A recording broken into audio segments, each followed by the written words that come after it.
Hello friends, आज का object है to construct a 5 volt DC regulated power supply using IC 7805।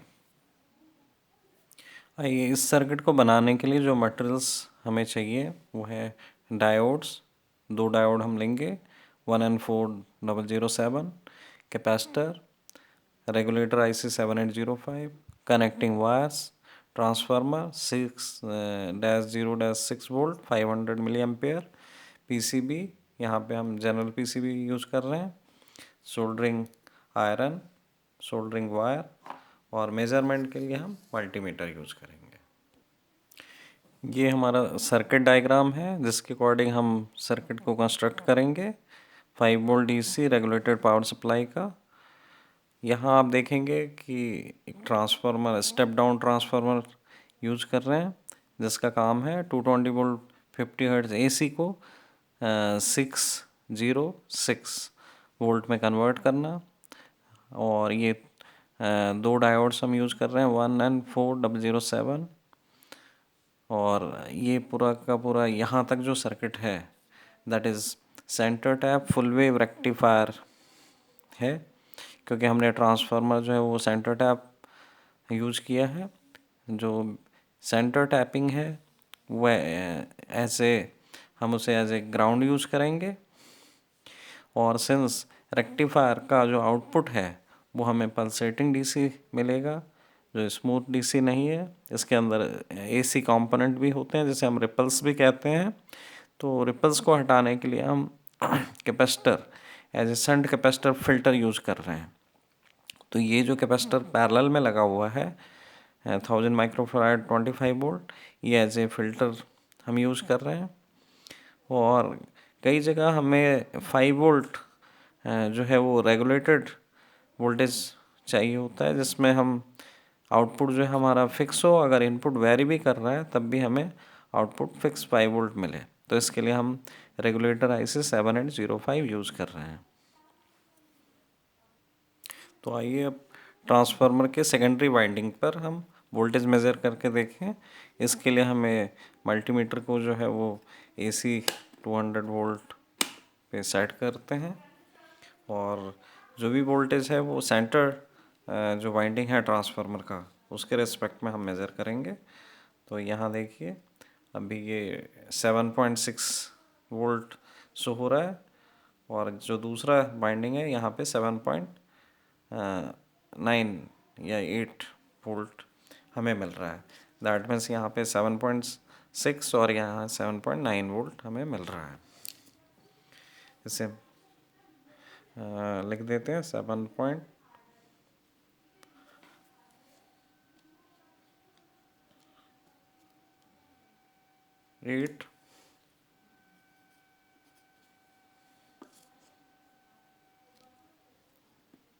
और यहाँ पे 7.7 वोल्ट।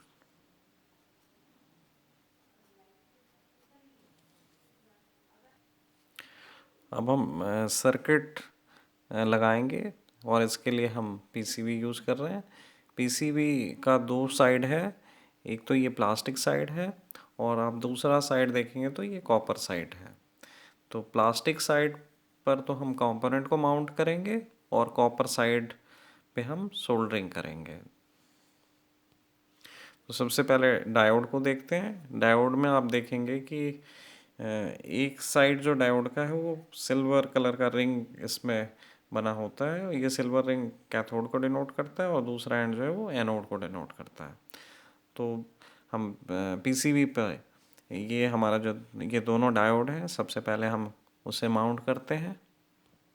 तो आइए डायोड को लगाते हैं। डायोड का जो कैथोड वाला हिस्सा है वो राइट साइड रखेंगे, और एनोड को हम लेफ़्ट साइड रखते हैं। ये हमने एक डायोड लगा लिया, और ऐसे ही ये हमने दूसरा डायोड लगा लिया। पर ये हमेशा याद रखेंगे कि दोनों का जो कैथोड है वो एक डायरेक्शन में हो, और दोनों का एनोड जो है वो दूसरे अपोजिट डायरेक्शन में। अब जैसे कि आप देख सकते हैं, इसका कैथोड और इसका दोनों का कैथोड हमने राइट साइड में रख लिया है। और डायोड को लगाने के बाद अपोजिट साइड में जो है वो जो कॉपर साइड है उस तरफ इनके टर्मिनल को हम बेंड कर देंगे, जैसे कि ये कंपोनेंट निकले नहीं, और फिर हम इसे सोल्डर करेंगे।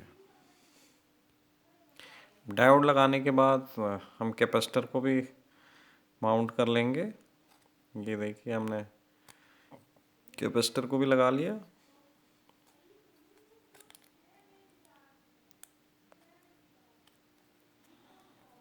और कैपेसिटर का भी जो अपोजिट ये जो टर्मिनल है उसको भी बेंड कर देंगे, और फिर हम अब सोल्डरिंग करते हैं। अब सोल्डरिंग आयरन और ये सोल्डरिंग वायर की हेल्प से जो कंपोनेंट हमने लगाया है उसको सोल्डर कर लेंगे। इसके लिए आप देखिए कि सोल्डरिंग आयरन को यहाँ रखें और गर्म है सोल्डरिंग आयरन, और इस पर सोल्डर वायर हमने लगा दिया। ऐसे ही ये हमने यहाँ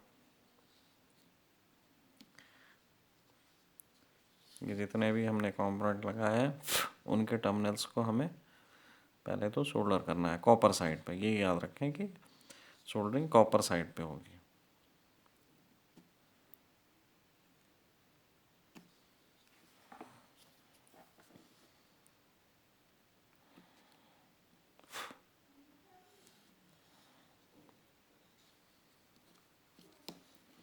और उसके बाद जो एक्स्ट्रा टर्मिनल्स होंगे उन्हें हम कटर के हेल्प से कट कर देंगे।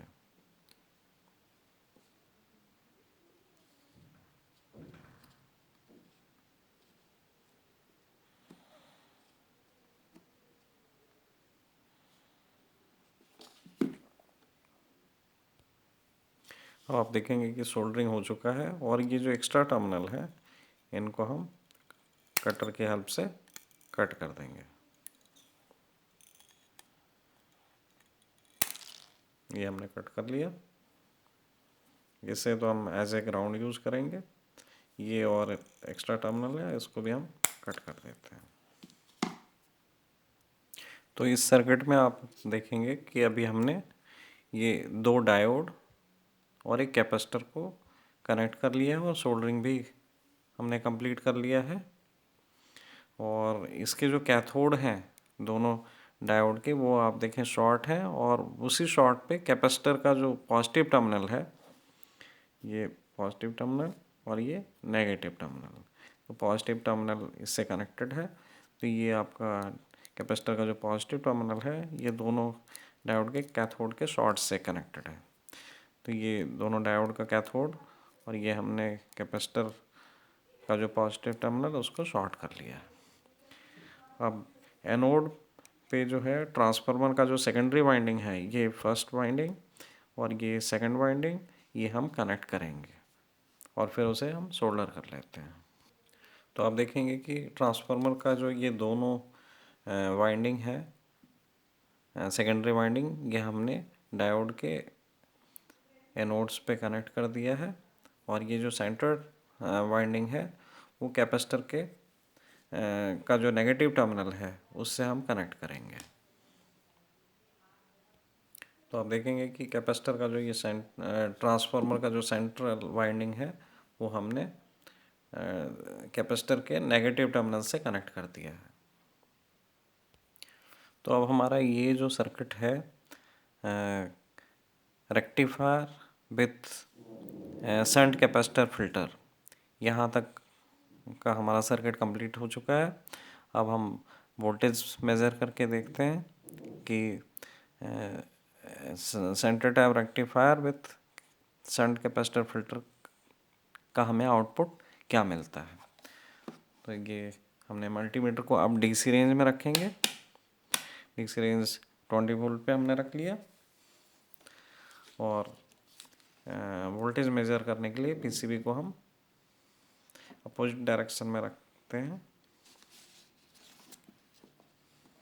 और ये हमारा जो टर्मिनल है ये ग्राउंड का, और ये जो है वो पॉजिटिव टर्मिनल। तो अभी आप देखेंगे यहाँ जो हमें वोल्टेज मिल रहा है दैट इज़ 10.94। अप्रॉक्सीमेटली हम कह सकते हैं 11 वोल्ट हमें यहाँ पे प्राप्त हो रहा है। तो आप देख रहे हैं कि हमें 11 वोल्ट जो है वो rectifier with shunt capacitor filter से मिल रहा है, पर हमें जो आउटपुट चाहिए वो 5 वोल्ट डीसी चाहिए। तो इसके लिए हम एक रेगुलेटर आईसी 7805 कनेक्ट करेंगे, जिसमें उसका जो पिन नंबर 1 है वो इनपुट, पिन नंबर 2 ग्राउंड और पिन नंबर 3 आउटपुट है। ये हमारा रेगुलेटर आईसी है। ये नंबर लिखा हुआ है इस पर 7805। इस डायरेक्शन से देखें तो ये लेफ़्ट वाला जो ये जो पिन है, ये पिन नंबर 1, बीच वाला पिन नंबर 2 और राइट साइड वाला जो पिन है ये पिन नंबर 3 है। तो इसे पीसीबी पे हम लगाते हैं। तो ये 7805 को अब पीसीबी पर माउंट करते हैं। तो ये देखिए हमने ये माउंट कर लिया 7805।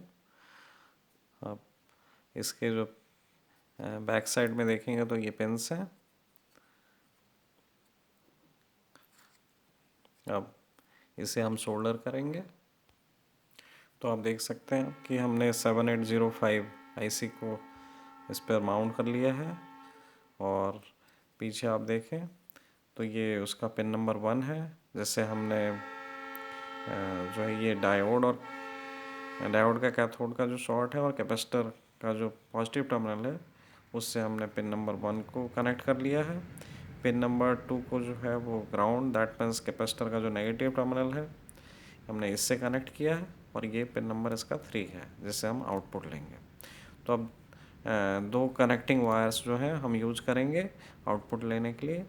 एक हम पिन नंबर 3 पर कनेक्ट करेंगे और एक ये जो ग्राउंड हमने बनाया कॉमन, इस पे कनेक्ट करेंगे।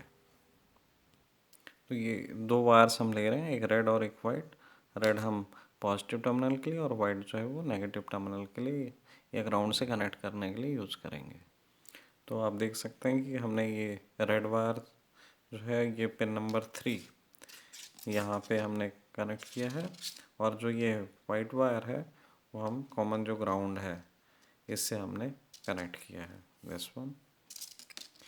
अब हम इसके करस्पॉन्डिंग इसका जो आउटपुट है ये हम मल्टीमीटर से मेज़र करके चेक देखेंगे। तो वोल्टेज मेज़रमेंट के लिए हम मल्टीमीटर को डीसी पर 20 वोल्ट डीसी पर सेट कर लेते हैं और दोनों टर्मिनल के बीच वोल्टेज देखते हैं कि कितना आ रहा है। तो ये आप देखें, ये आ रहा है मल्टीमीटर जो शो कर रहा है 4.98 volt, that means it is 5 volt. आप 5 वोल्ट देख सकते हैं। तो हमारा जो ये सर्किट है ये प्रॉपरली वर्क कर रहा है। और आप देख सकते हैं कि स्टार्टिंग में जब हमने वोल्टेज मेज़र किया था ट्रांसफार्मर के क्रॉस हमें मिला 7.8 वोल्ट ये फर्स्ट वाइंडिंग पे। सेकंड वाइंडिंग पे 7.7 वोल्ट मिला था। और रेक्टिफायर का जो आउटपुट है विद कैपेसिटर फिल्टर ये हमें 11 वोल्ट मिला था। और रेगुलेटर आईसी के आउटपुट में जो हमें मिल रहा है दैट इज़ 5 वोल्ट हमें मिल रहा है। तो हमारा ये सर्किट प्रॉपरली वर्क कर रहा है। Thanks for watching this video.